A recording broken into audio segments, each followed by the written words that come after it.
passion is not an input. Passion is an output. Passion, we're all passionate. We're just not all passionate for the same things. And we will feel what we call passion when we are involved in something that is deeply personal to us, that is helping us advance some higher purpose or cause. Then when we go to work, what we experience is passion. But if you make us do something that we feel no personal connection to, that is not us helping advance any kind of bigger ideal, then what we feel is stress. Now, passionate people work many hours, they don't come home, they miss their families, they take business trips, they don't sleep, and yet it feels worth it.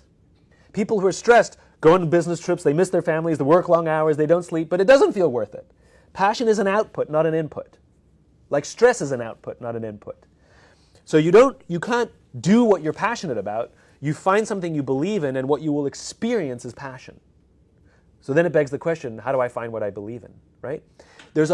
I think society, especially our society, and especially for a younger generation, puts overwhelming pressure on us to have a vision. What's your vision? Or find your bliss, or all of these. They're all the same thing, right? And the problem is we're not all visionaries. It's unfair.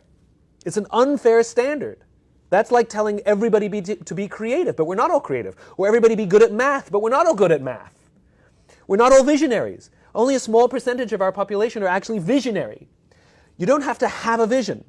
You have to find a vision, right? If you hear Martin Luther King say, I have a dream that one day little black children will hold hands on the playground with little white children, you go, that's what I want. You choose to follow Dr. King. When you hear the words of visionaries, and if they appeal to you on some visceral level, they give you goosebumps, they make you excited, they make you want to sacrifice, be a part of it, stand in line to hear them, pay money, whatever it is, follow that, make that your vision. Take it and say, that's my vision too. You can adopt someone else's vision and make it your own. That's what we call a following. Is we have taken the visionary's vision and we have chosen to follow that vision ourselves. We are followers. That's a good thing. There's no difference between the visionary and the follower. We both see ourselves in service to something bigger than ourselves. Whether you are the originator of that idea or not is irrelevant. What it does is fuel passion. What it does is fuel conviction. So we don't have to have a vision, but we do have to find one. And so read books, watch TED Talks, read articles, be in life, watch videos, go out, seek, find, listen to leaders, corporate, political, whoever. And when something resonates with you, even if you don't know why, that then you can adopt. And you can take it upon yourself to use your own talents, your own gifts to help advance whatever that cause is. Right? So I have a cause. I have a crystal clear vision of the world I want to live in. I imagine a world in which the vast majority of people wake up every single morning inspired, feel safe at work, and return home fulfilled at the end of the day.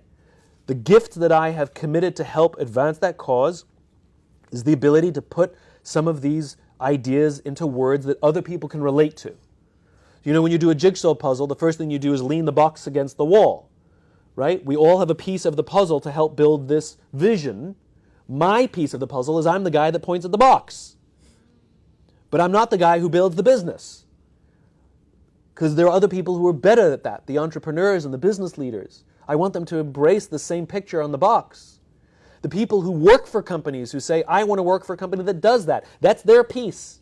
The one who's a gifted natural leader who cares. We all have at least one friend who, for whatever reason, love us and care us even when we're horrible people. That for some reason they still believe in us and they see the good in us. That's their piece of the puzzle. And so we have to commit our gifts. The reason they call them gifts is because they're forgiving. That's what gifts are. They're for giving away. If you have a gift, it's not something you take, it's something you give. So I think we have to find a vision and commit our gifts to help advance that vision.